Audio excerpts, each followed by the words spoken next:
Hey everyone, it's Rylan with Rylan's Amazing Photography, and today I'm going to be talking about how the Nikon Z9 performs doing bird and wildlife photography.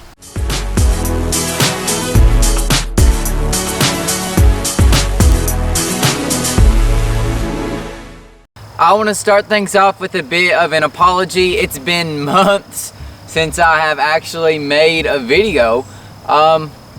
And there's a lot of reasons for that, but the main reason for that is because my life has actually been really hectic. I just graduated high school. Yes, I know. Thank you. Thank you very much. Very impressive, yes.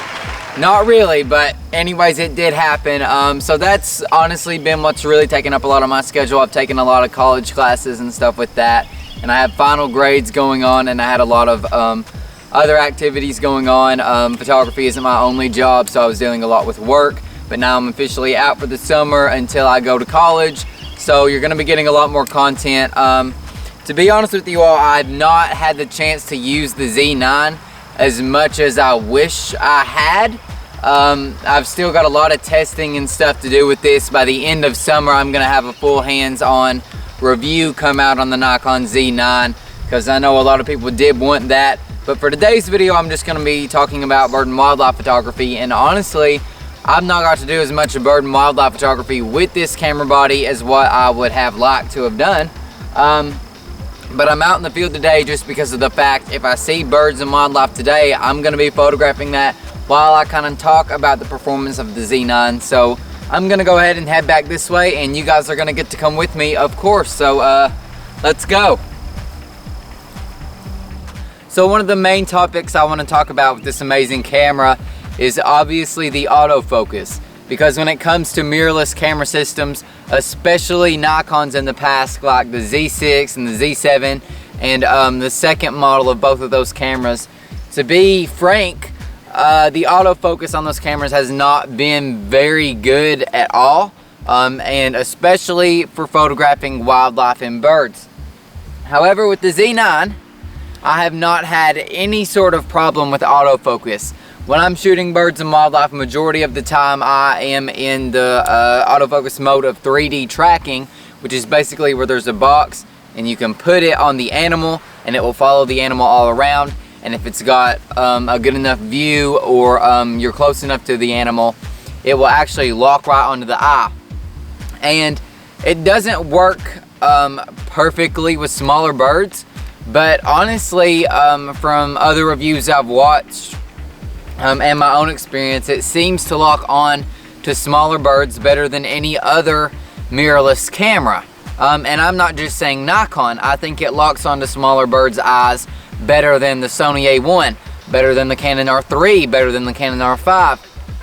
I've been exceptionally impressed with how this camera performs when it comes to eye tracking with smaller animals. Birds are not the only thing that they're not the only animal that has small eyes that this camera can lock onto. I've photographed a black snake just the other day. Obviously, you probably know I wasn't very crazy about being close to a snake. Actually, I'd rather be closer to a snake than a spider. But it locked right onto the eye.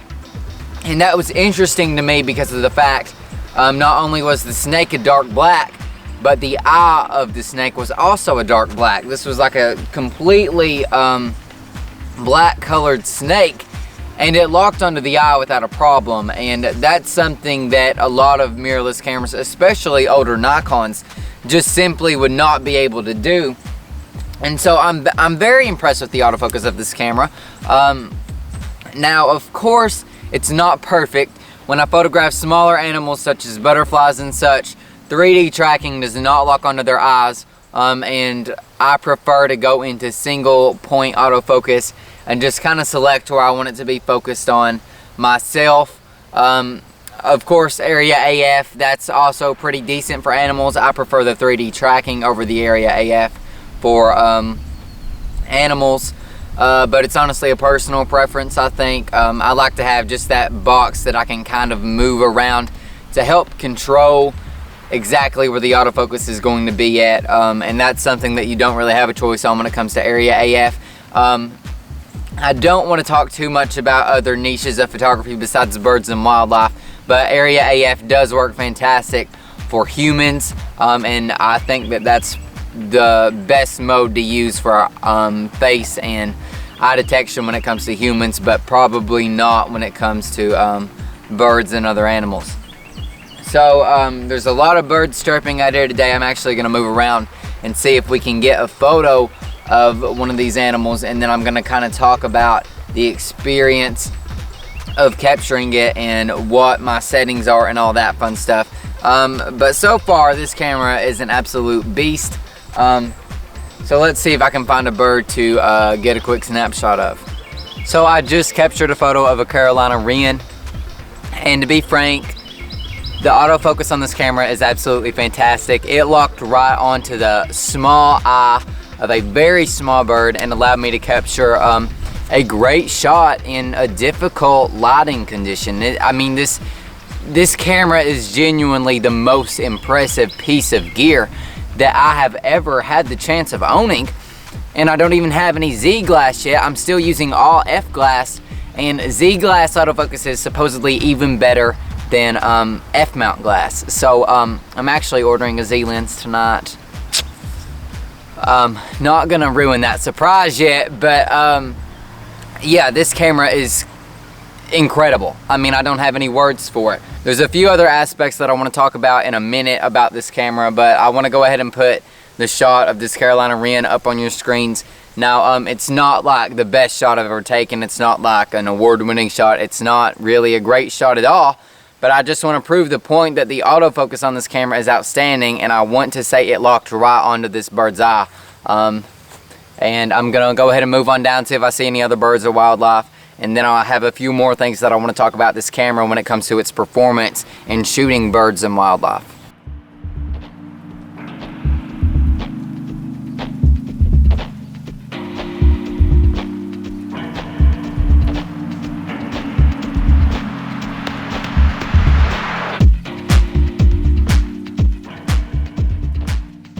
So if you follow me over on Instagram, which all of you all should, you know that in roughly 2 weeks, I am headed on a trip out west to the Grand Tetons National Park, Yellowstone National Park, and Glacier National Park. This is like, I was supposed to go on this trip. I could not find the words to even say this. I was supposed to go on this trip in 2020, and of course COVID hit and everything, and so that trip didn't happen. And then last year COVID was kinda bad, so it still got pushed back another year. And finally this year I'm headed out and I'm doing this big old trip, and I'm really excited about it. And the best part is I'm heading into Yellowstone with my dream camera body, the Nikon Z9. I'm still just in awe of the fact that I have the opportunity to own this camera when there's thousands of people on the wait list waiting for it. I don't have the dream lens that I wish I had going into it, the 800mm, of course.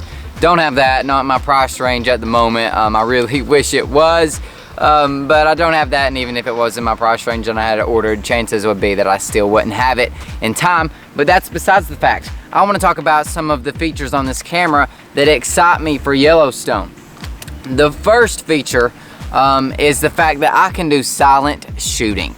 And this is a feature that I already take advantage of. Anytime I'm out in the field shooting bird and wildlife photography, I'm on silent mode. And if you all want to hear what 20 frames a second sounds like, that's what it sounds like. I always shoot in 20 frames per second because I like to have raw photos. That's just my personal preference. I always shoot 20 frames per second at the highest quality. Now when I do my big review of the Nikon Z9, of course I'm going to test out shooting 120 frames per second in JPEG and so on. But right now it just makes the most sense for me to shoot in 20 frames a second. It gives me the quality I need. I don't have to worry about really missing a moment. 20 frames a second is enough to capture pretty much anything. I mean, it doesn't matter. 20 frames a second, you're not going to see a huge difference in that. In 30 frames, you're still going to get every single photo that you really want. You know, 30 frames would be a little bit nicer, I guess. I would feel a little bit more reassured. I know the A1 has 30 frames a second, but 20 frames per second still gets the job done. I cannot complain about that. That's not a huge deal breaker. 20 frames a second is great for wildlife. Of course, I know I can move into 120 frames if that's something that I would really need to do. And then the silent shutter is just absolutely incredible, and I love it so much. So those were two of the other things that I was wanting to talk to you all about. Let's go ahead and head back this way, see if I can find some more birds and animals. And then of course, I've got a few more things that I want to talk about the Z9 when it comes to bird and wildlife photography. But let's go this way first, see what I can find. See ya. I just took a few shots of a butterfly that I want to share with you all. It was a swallowtail, an eastern swallowtail, I think's the name. It's been a while since I've been out in the field. I'm struggling with remembering names of species, but it's all right. I'm going to share that photo with you all right now, so it's on your screens.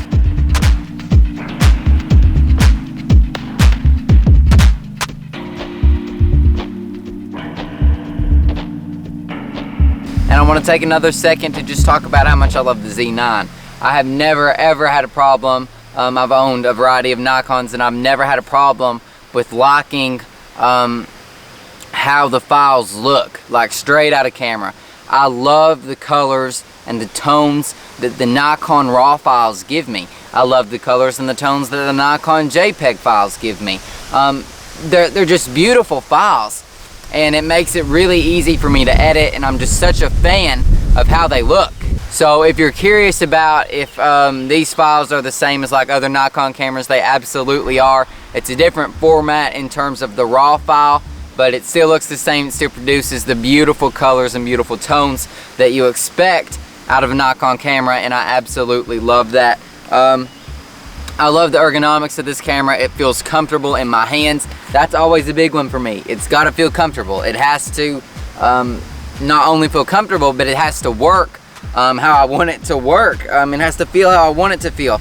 Works fantastic. This is the first camera I have owned where I feel comfortable using auto ISO, because the ISO performance of this camera is quite frankly incredible. So I don't have a problem with using auto ISO on this. Obviously, of course, at times I still use manual ISO, but for the most part, this camera is always in auto ISO. It's got a variety of function buttons that you can change. The main three function buttons are right here on the horizontal grip. For me, I program my first one as a focus mode, so I can change focus. The second one is a tap, and it will change between silent shutter and shutter where you can hear it. And then my third and final one down at the bottom, it allows me to change my file size and like what I'm shooting in, whether it be RAW in JPEG fine or RAW in some other format of JPEG or just JPEG. That's where I change all that at. For my shutter, I keep it on this one. Actually, no, that's on, right now I have it on high. I typically have it on the custom shutter here in case I ever need to quickly change from 20 frames a second to 120 frames per second. It makes it much easier if you're already on that. And then in order to change that, you press this button here, which is basically the shutter button. It's not the shutter button, it's like the, I cannot think of the name of the button, but it's like basically your shutter count button. It's how fast your camera takes photos. And then you have to press that down and you can change it to 120 frames per second, only if you have the dial turned to that. It's not gonna work if it's set on high or low or single shutter. You gotta make sure that it's set to the custom shutter. That's pretty much all that I can think to talk about in terms of the performance of the Z9. I'm gonna stay out here a little bit longer just to see if we're gonna find some more birds and wildlife. Whether we find more today or not, at the end I want to share all of my favorite bird and wildlife photos that I've had the opportunity to take so far with the Z9, and you can kind of look at the files and just kind of determine if you like the colors, if you like the quality, and maybe you'll decide to go ahead and put your pre-order in for a Z9. It's a fantastic camera, I totally recommend it. But before you put in that pre-order, wait till the end of the video till you can see all of the photos I've taken of birds and wildlife so far. And right now I'm gonna go look for some more, so wish me luck. You're gonna be along for the ride, of course. Let's go. I'll be over here if you need me. Don't worry about me, it's all good. So unfortunately, I've not had any more encounters with wildlife, but if I did, I'm confident that the Nikon Z9 could handle it. So right now I want to take a little bit of an opportunity to showcase some of my favorite bird and wildlife photography photos that I have had the opportunity to take so far with this camera. And those photos range all the way from around the world at the Bahamas back to here in Kentucky. It's actually just the Bahamas and Kentucky, but anyways, here's some of my favorite wildlife and bird photography photos that I've taken so far with the Nikon Z9, and it will give you a little bit of an idea of how the camera performs and if you like the photos that it's producing. So here you go, hope you enjoy.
So that's all I've got for today's video on the Nikon Z9 and how it performs for wildlife photography and bird photography.